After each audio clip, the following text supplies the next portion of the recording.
The Iraqis call him a national hero, but the Bible reveals him as a madman. Who was the legendary king of Babylon, Nebuchadnezzar? A legend and a mystery rolled into one in Babylon Mystery.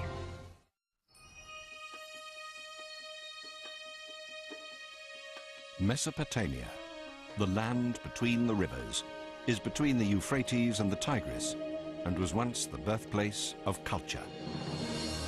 Over 2,500 years ago, a huge metropolis arose in the heart of this region, Babylon. The man who ruled over it made the city one of the wonders of the world, and his name was Nebuchadnezzar. The structures constructed by the king of the Euphrates became myths, like the huge Tower of Babel, which was to appeal to the imagination of generations to come. Today, only rubble remains, but modern archaeologists can gain an understanding of the lost world from the remaining fragments. Latest technology preserves the cuneiform signs, the oldest written language, on thousands of ancient tablets, and scientists can now decipher them. The images can bring the lost city of Babylon back to life, and with it comes a far greater understanding of Nebuchadnezzar and of the cosmology of the Babylonians.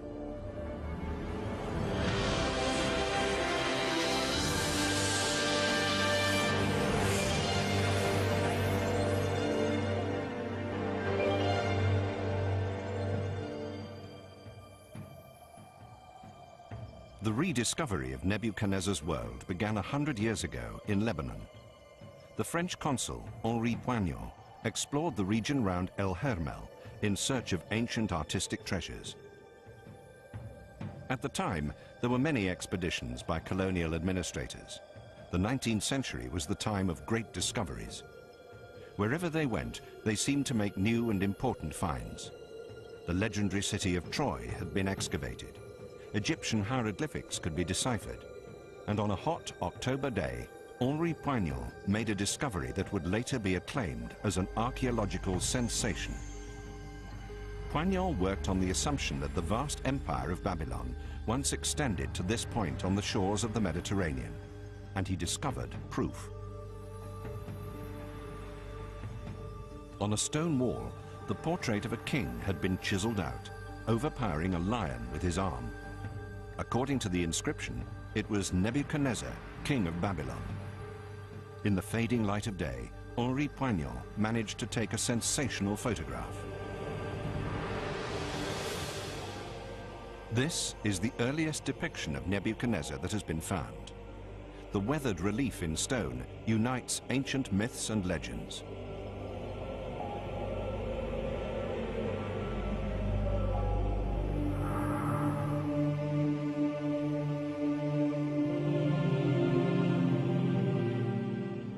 The kingdom ruled by Nebuchadnezzar benefited from the influence of the two great rivers, the Euphrates and the Tigris.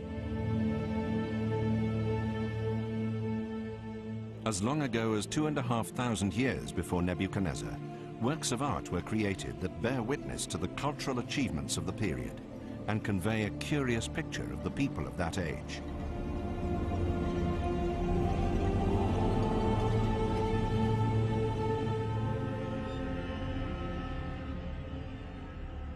The Sumerian people created an entirely new culture heralded by a revolutionary development. The invention of cuneiform script 3,000 years before Christ and the cultural growth that resulted from the invention of a written language was to reach its pinnacle in Nebuchadnezzar's vast empire of Babylon.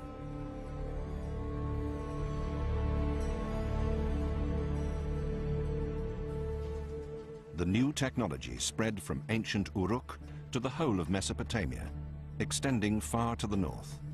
It also spread to the Mediterranean in the west and to the cultural sphere of Palestine. Nebuchadnezzar's kingdom extended as far as Egypt and Jerusalem, a veritable empire.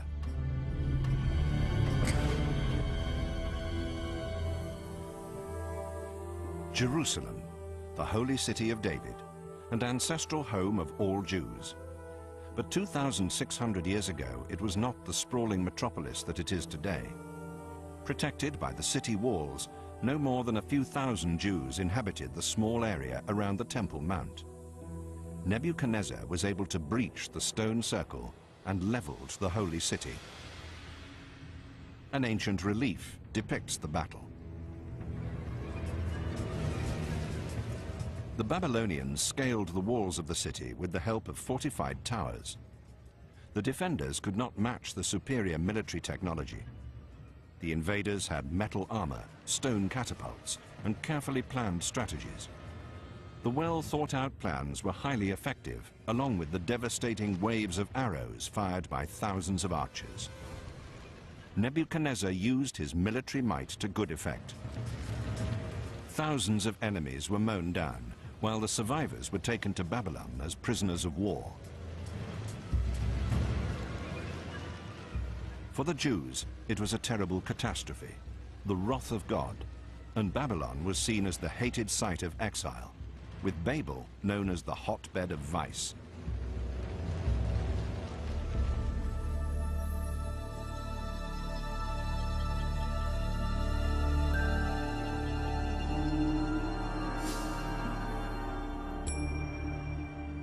To this day, the remains of Babylon can be seen in Iraq.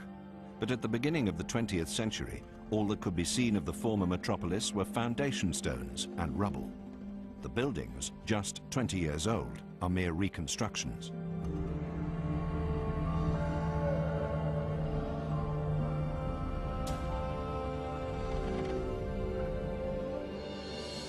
But these imaginative edifices do provide some concept of the splendor and glory of an ancient city that was home to 1 million inhabitants.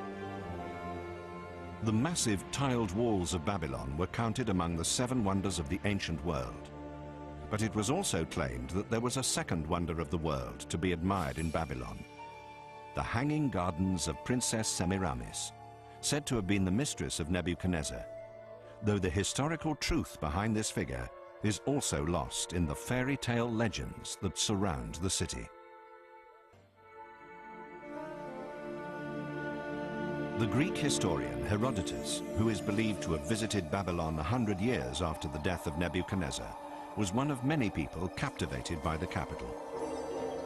Herodotus marveled at the legendary dimensions of the Tower of Babel, though he could only guess as to its function.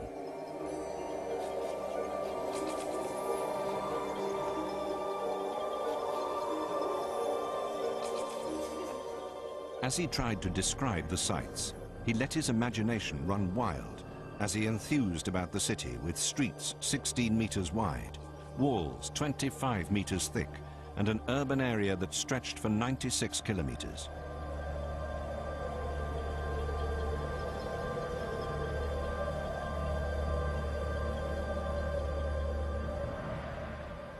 And so the metropolis on the Euphrates became the subject of fantastic legends that were passed down through the generations until the German archaeologist Robert Koldewey decided to search for the truth at the beginning of the last century.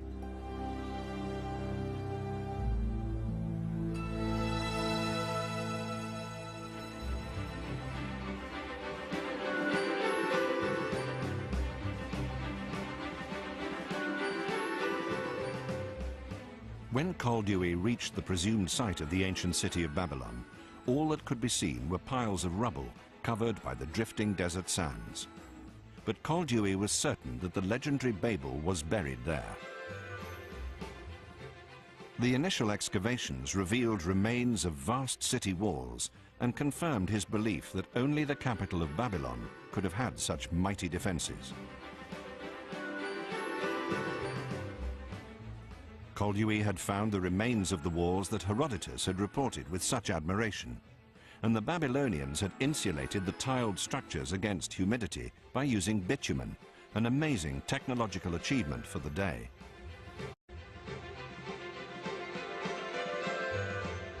Koldewey was obsessed with the idea of excavating the whole of the legendary city. For 18 years, even during the First World War, he excavated the site almost without interruption. Today, his followers still work with shovels and spades. The excavations that began in Iraq 100 years ago have taken them on an archaeological journey back through time to the Empire of Babylon.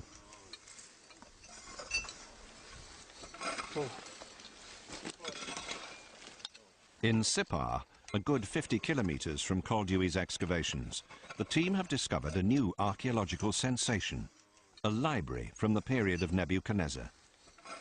However, the archaeologists aren't looking for works of art or precious metals, but a far more valuable treasure, inscribed tablets. Cuneiform writing thousands of years old, recording the ideas and beliefs of Babylonians in Nebuchadnezzar's day.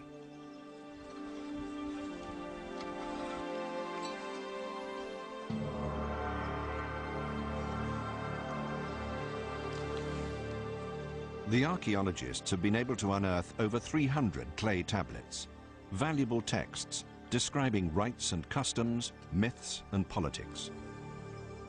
The library of Sippar is literally a treasure trove of knowledge. But first, the knowledge has to be decoded. Deciphering text like this is a race against time, as experts on cuneiform script, like Professor Sommerfeld at the Museum of Baghdad, watch the ancient clay tablets decay before their eyes. Though the clay tablets are far less susceptible to the ravages of time than parchment, as soon as they are unearthed, changes in temperature and humidity often cause the clay to crumble in a relatively short period of time. And then the accounts of life in Babylon turn to dust. The inscriptions provide detailed accounts of life in the Babylon Empire. Within the finds is a record of an event that plunged the people into fear and terror over 2,500 years ago, an eclipse of the moon.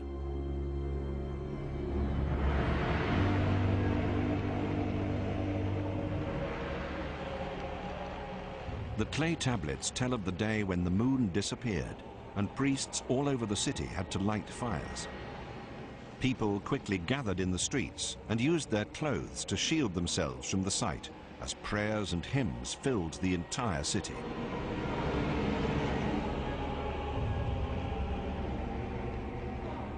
The soldiers of the king dipped their hands into dark clay and smeared it over their faces, covering them entirely. Only in this way could the moon, believed by the Babylonians to be a god called Sin, be appeased. Only then would the god be prepared to show his face to mankind once more.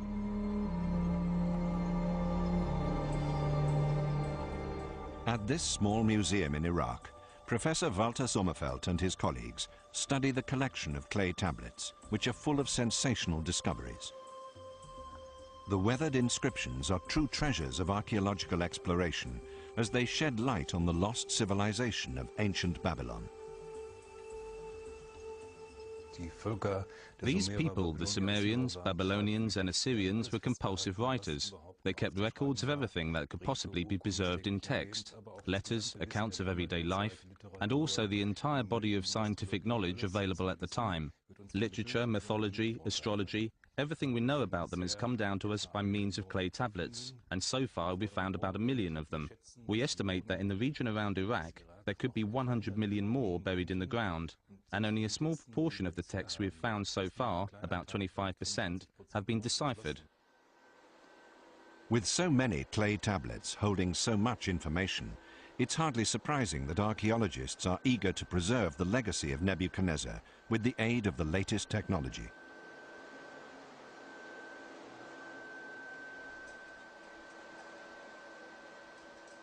The knowledge of the ancient Orient can now be preserved on glass plates forever. Using a method called holographic photography, a laser beam traces the inscription on the clay tablet.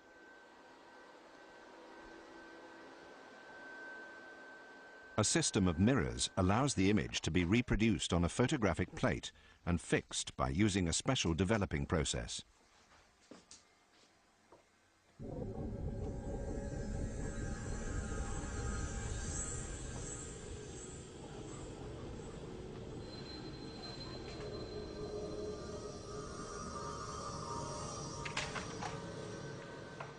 The holographic technology has been developed at the Institute of Physics at the University of Münster.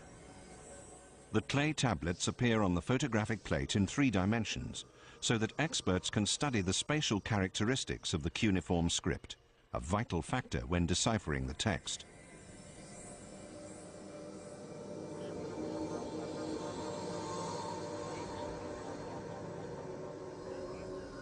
The image resolution of the hologram is so detailed that even individual symbols within the text can be examined under the microscope without damaging the original in any way. And the hologram can also be made available over the internet, so decoding teams can work simultaneously all around the world.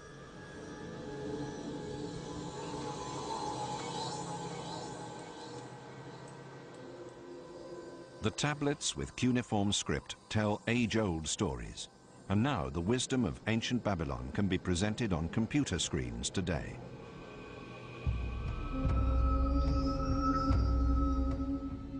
Among them are the accounts of ancient sacrificial rituals that show how far everyday life in Babylon was dominated by strong religious beliefs. The record also proves that the stories of the godless pride shown by the people of Babel as related in the Bible were nothing but hostile propaganda. In the sacrificial ritual, everything was regulated down to the smallest detail. The type of oil the priest had to wash his hands with, and the exact position he had to adopt when he examined the claws and teeth of the animal to be slaughtered.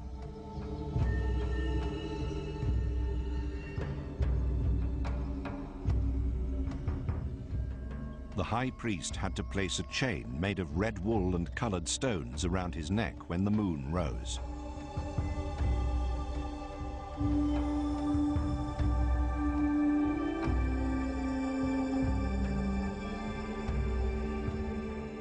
Only then could the body of the animal be slit open and the liver removed.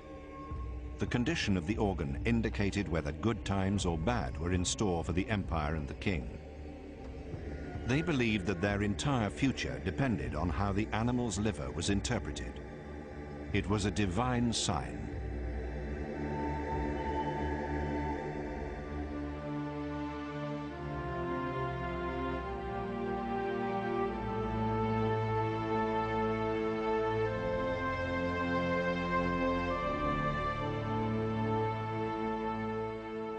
Up to 100 years ago, Koldewey wrote that the ancient culture of Babylon was buried under a shroud of drifting sand. And even today, experts estimate that thousands of texts are still hidden beneath the ground in Babylon.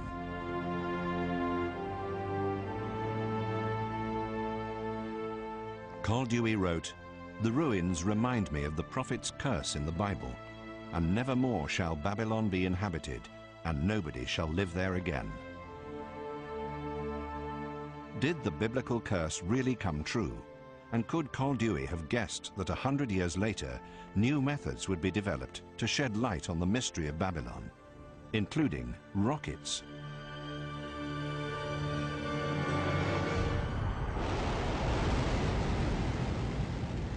The Russian Soyuz carried a surveillance satellite into outer space. In the days of the Cold War, the technology was employed to spy out enemy territory using photographs from space.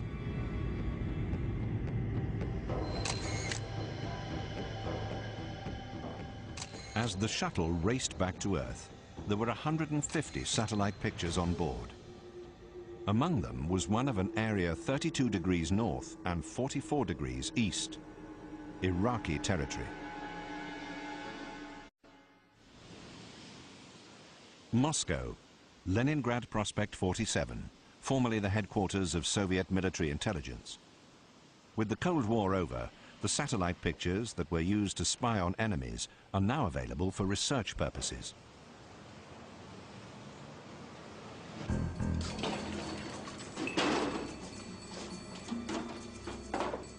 The former espionage photographs from outer space are of enormous importance to aerial archaeology. An expert can learn valuable information from these bird's-eye views. The outlines of structures that have long collapsed and are buried deep underground may appear in aerial shots as variations in vegetation and color.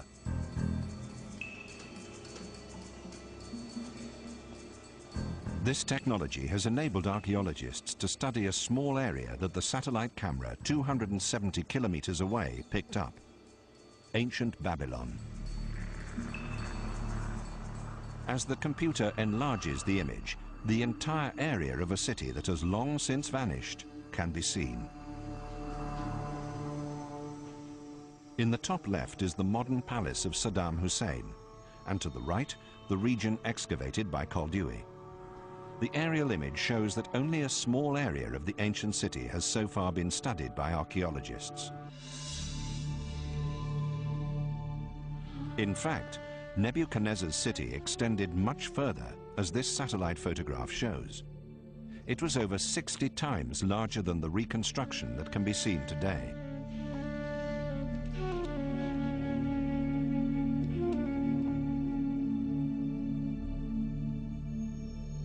And from the air, one outline can be seen very clearly: the shape of a building that was destined to become a legend, the Tower of Babel. Today, all that can be seen is a pond. The aerial image indicates that the structure was set out on a square base, so all the reconstructions made by medieval painters were simply products of their own imagination. The Tower of Babel was not a round tower, but a square structure rising in stages, probably about 100 meters high. The great structure has appealed to the imagination of people throughout the ages. The Tower of Babel, more than the city itself, became a symbol of the unrestrained arrogance that came before the fall.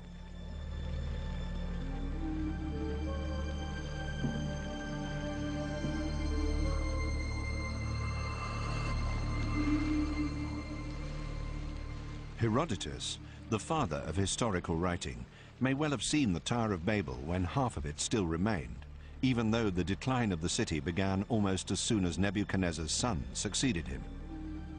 At least in his mind's eye, Herodotus would have been able to picture the magnificent scene as the royal procession began to climb the tower, climbing to the blue temple at the summit, the temple of Marduk, god of the city.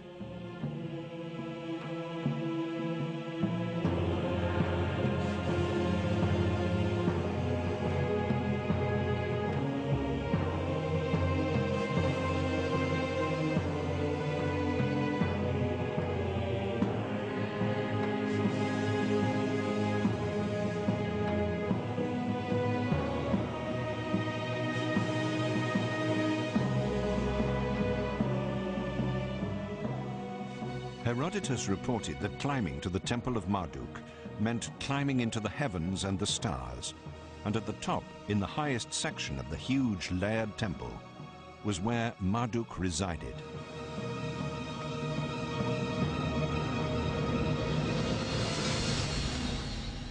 Herodotus let his imagination run away with him and wrote that on a golden bed lies a Babylonian virgin, the consort of the god, and from time to time the god himself appears, Marduk, the divine ruler, the great god of Babylon, the god who knows everything, who sees everything.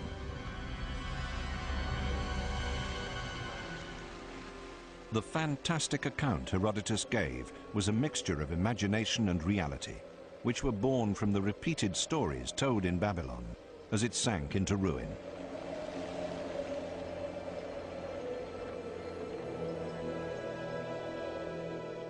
Little remains of the Babylonian temple towers today. They're just rubble. But in Borsippa, which can be seen from Babylon, the giant ruins of another tower reach up into the sky.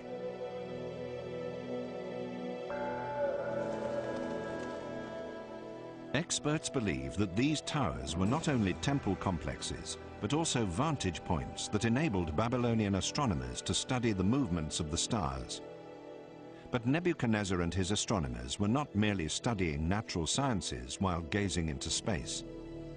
They regarded the celestial bodies as gods and believed that the movements of immortal forces in the cosmos above reflected all aspects of reality down on Earth.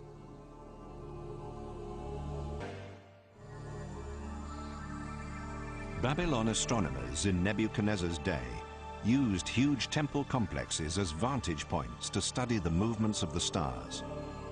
But they were not just studying natural sciences, as they believed that celestial bodies were gods, and that the behavior of the stars, sun, moon, and the 5 planets known at that time offered an insight into the future of life on Earth.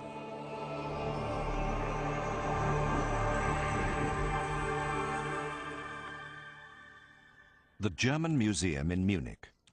At the planetarium, the projection system can be programmed to show how the night sky would have appeared in Babylon over 2,500 years ago.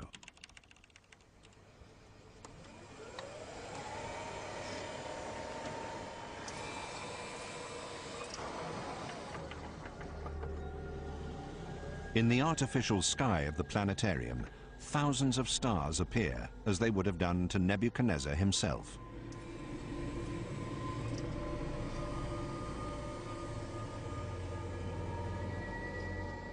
Every evening, for hundreds of years, the Babylonians studied the night sky for signs, for extraordinary occurrences, and for connections. Particular stars came to be seen as part of families, like Gemini, the twins at the gateway to heaven. It was believed that Aquarius dictated the course of all waterways on Earth. Sagittarius, half man, half horse, was a powerful ally in war and times of trouble. There was Taurus, the mythical bull, who could devastate whole cities and was particularly feared. The Babylonians invented astrology as we know it today. They divided the heavens into 12 signs of the zodiac and recorded the movements of the stars. They may even have mastered the technology behind the construction of telescopes, as suggested by this polished quartz lens. The Babylonians had a sophisticated understanding of mathematics, and geometrical tablets prove that scientists were already familiar with Pythagoras' theorem. This theorem influenced the architecture of one of Babylon's most famous structures, the Blue City Gate, dedicated to the goddess Ishtar. In his telegrams to Berlin, Koldewey praised the unique beauty of the tiles as the blue glazed bricks were packed into cases and transported to Berlin, where they were washed and sorted. The reconstruction of the Ishtar Gate began in the Museum Island of Berlin. After 2,500 years and a journey of 5,000 kilometers, the great city gate of Nebuchadnezzar was completed, and with it were many depictions of animals in a style that was very typical of Babylonian art.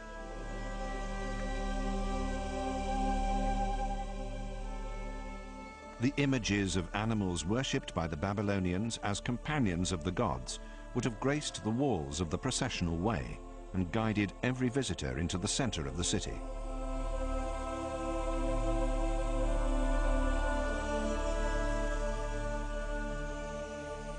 And what an overwhelming impression the fresh blue tiles must have made on those who entered the City of Miracles from the heat of the desert.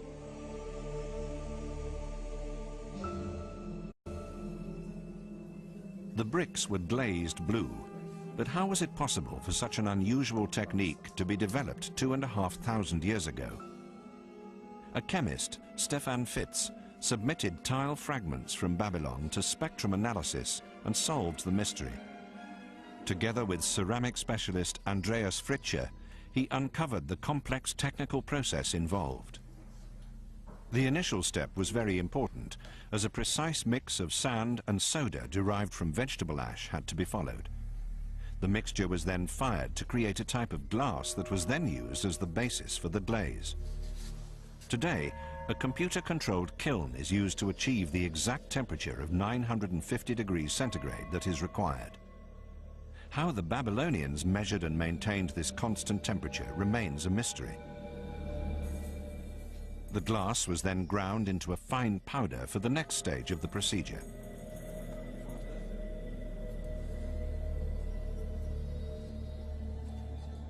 Tiny quantities of cobalt and copper oxide were added to the powder. The combination of the chemicals produced the distinctive brilliant blue color. But how could the ancient Babylonians have measured such extremely precise quantities of the minerals?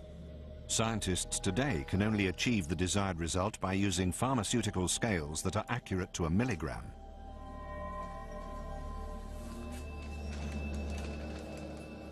Dr. Stefan Fitz then added distilled water to turn the powder into a creamy liquid, which is the finished glaze. Was die Babylonier gemacht haben bei What the Babylonians achieved in constructing their buildings and decorating them was an enormous technological feat, and that also applies to the glazing they used. It wasn't just the fact that they produced this glaze. You also have to remember that many of the ingredients weren't readily available in that country at the time. So a great deal had to be imported from countries that were at the other ends of the earth in contemporary terms. The enormity of what they accomplish cannot be overemphasized.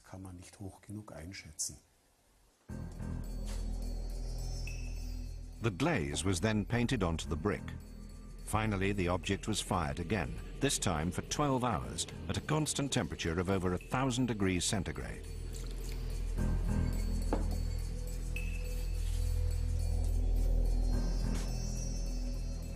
The Babylonians were apparently masters of this brick glazing process, and on a huge scale. The Ishtar Gate alone was clad in over 20,000 outer bricks.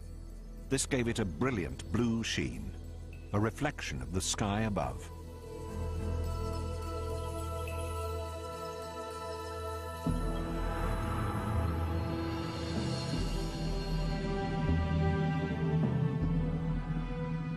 The road before and after the gate was the Road of the Gods, the processional way, where the great New Year's festival was celebrated.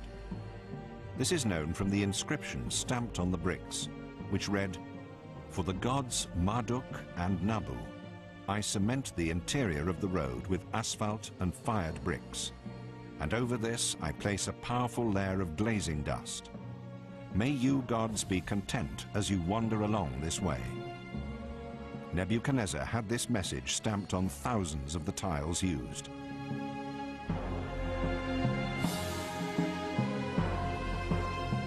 The Tower of Babel, the Ishtar Gate, and the processional way were all works of devotion to the gods. They were people's prayers immortalized in stone, and the laying of every foundation stone was also a precise ritual. All the foods that provided nourishment for life, oil, milk, beer, and dates, took on deep religious significance when the king and priests prepared the ground for a building in the sight of the gods.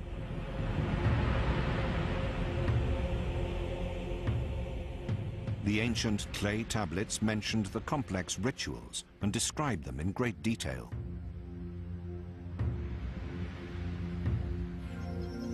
Cream, honey, and beer had to be poured over the first foundation stone as a valuable offering for the gods.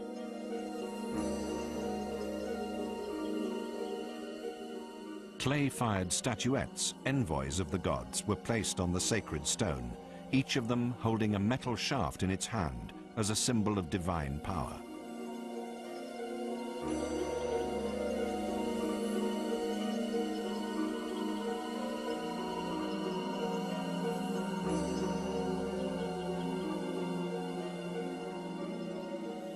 A sacrificial sheep was prepared with its mouth washed out with fragrant juniper extract to encourage the gods to look favorably upon the offering. White, purified flour, the sacred fruit of the soil, was then sprinkled over the statuettes. This ensured that growth and prosperity would surround the building to be constructed. Then the statuettes were buried in the ground, the place that would soon bear the weight of the new structure. Long after the building itself has collapsed, the statuettes used in the ceremony survive to this day.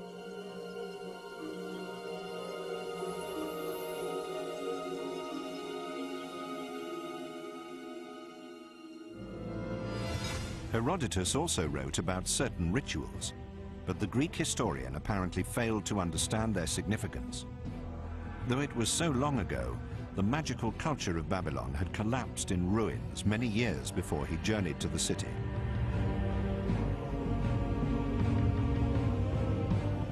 What remained, however, was a deep admiration for the buildings that still stood, such as the city walls. Herodotus must have fallen under their spell, as experts now believe that the measurements he supplied were wildly exaggerated.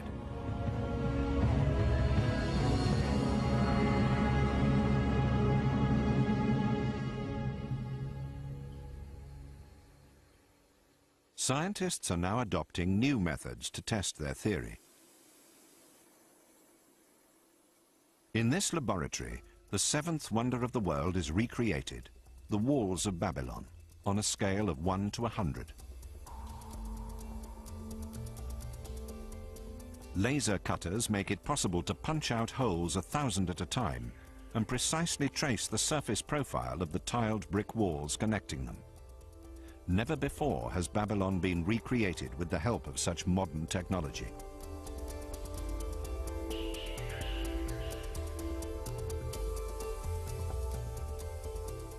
But this pioneering work is not merely being performed to produce a decorative model. It's an example of experimental archaeology, and the resulting model shows immediately that the data provided by Herodotus were not correct. When the proportions he provided are employed in the construction of the model, the number of battlements, for instance, doesn't match the length of each wall as stated.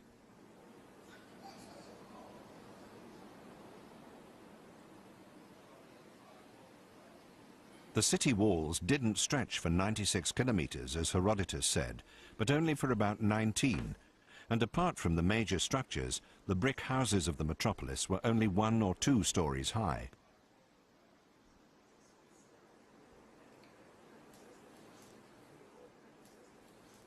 The experiment with the model illustrates that the streets followed a ground plan that cut through the houses almost at right angles. Babylon was constructed as a gigantic fortress. There was a 12-meter-high double wall surrounding the entire urban area.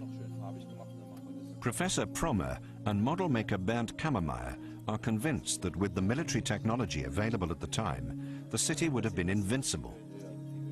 The Babylonians, in their modest houses, would have had a feeling of absolute security and an equally powerful sense of pride in their city.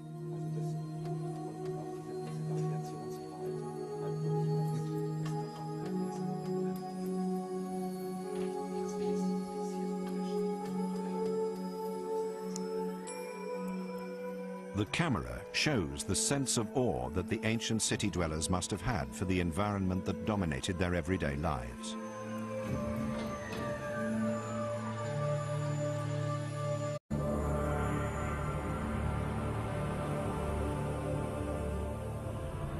"2,500 years ago, there was nothing in the world to compare with this picture. At the time, Rome was still a village of mud huts. Constantinople didn't exist, and it would be over 2,000 years before the first house was constructed in New York. Nebuchadnezzar proudly stated, "That which no former king has done, I have achieved."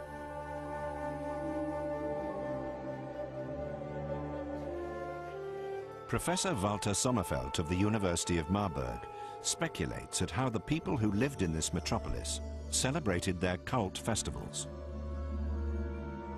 Man muss sich ein Fest so vorstellen, dass im Mittelpunkt die sehr eindrucksvollen Götterbilder standen. You have to imagine a festival with an extremely impressive statue of a god in a central position. It was huge and brightly colored, with ceremonial decorations.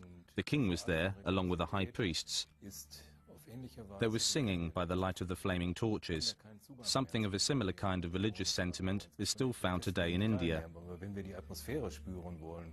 We can't take part in Babylonian festivals like this anymore, but at least there are a great many parallels in India that enable us to capture something of the atmosphere of that time.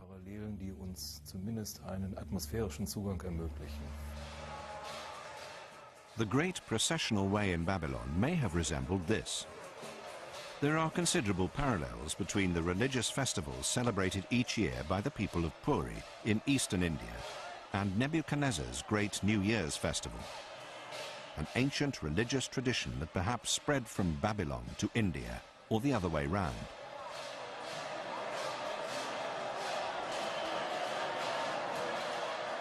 The comparison of the celebrations in India with accounts written on ancient clay tablets is certainly striking. Just as in the New Year festival of ancient Babylon, the ancient statues of the gods are brought out of the temple in Puri, draped with ceremonial decorations and placed on a sacred cart. The king of Puri has been likened to a reincarnation of Nebuchadnezzar. As in Nebuchadnezzar's day, the king has to follow the customs closely, as they're the rules of the gods.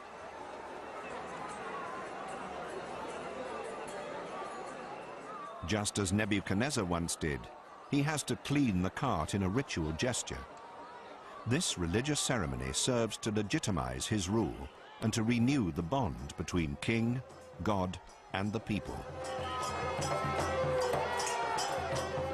The entire population is caught up in the euphoric ritual.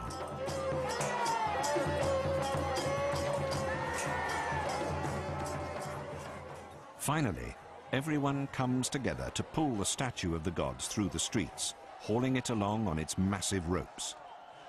Religion here is not an abstract concept, but something that is lived and revered every day.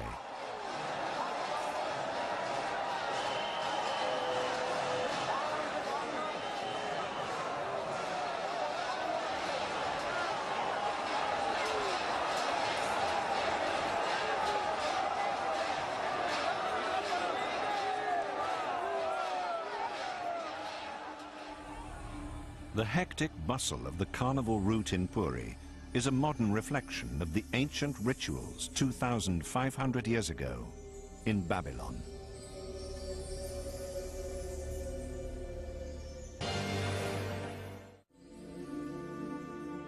The German archaeologist Koldewey excavated part of the ancient city of Babylon in the early 1900s and continued to make new discoveries at the site for the following 18 years.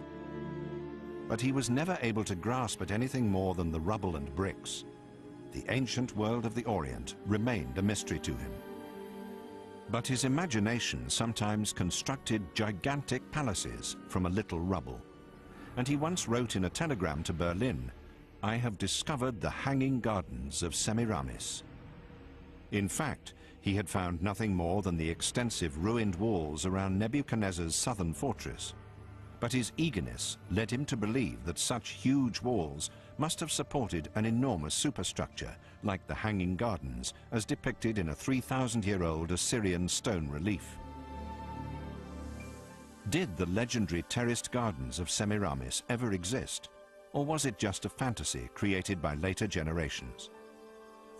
With the aid of another model, archaeologist Professor Michael Promer discovered the Hanging Gardens could have existed. The precise measurements and the carefully thought-out construction indicate that this must have been a real structure. Of course, we are not faced with the incredible weight of material and the need to make everything watertight, which must have been a special problem, a massive problem for the engineers of the time. And they tried everything possible: lead sheets, asphalt lining, and layers of tiles, and then vaults underneath.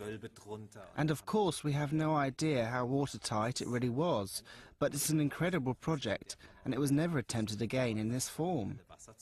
At the back, the water supply was apparently fed up to the top level, and it seems that the water was allowed to seep down via these terraces, which means that the whole structure was permanently underwater. And you can see from the gigantic walls, from the thickness of the walls, in comparison to the quite narrow vaults, that they were well aware of this problem. It was thought that the roots of the trees would reach right down to the bottom, which is of course nonsense. But that's what the people thought. It must all have been filled with soil, which would mean the water would seep through. So keeping this building in a stable condition was a miracle in itself. You have to remember that. It appeared that the Hanging Garden of Semiramis was not a legend, but reality. In Iraq, there were still water wheels in use that could have brought water from the Euphrates to irrigate the gardens.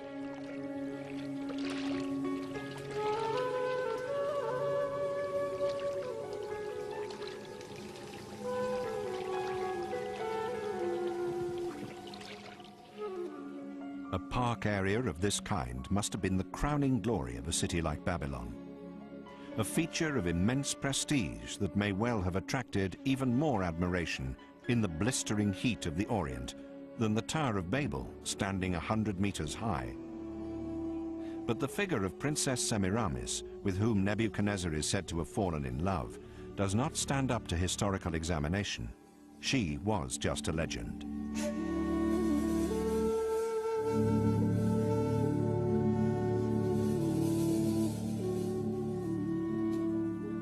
Together, Princess Semiramis and her hanging gardens formed a romantic symbol of the most amazing metropolis in the ancient Orient.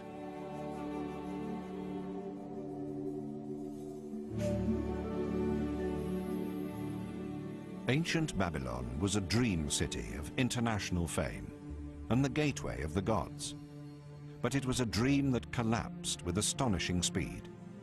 It is perhaps the greatest tragedy that the immensely powerful city walls never really had to defend Babylon against an enemy. The reign was eroded from within. Nebuchadnezzar's successor, Nabonidus, was overthrown by his own priests. And then suddenly, Babylon was little more than a footnote in the annals of history.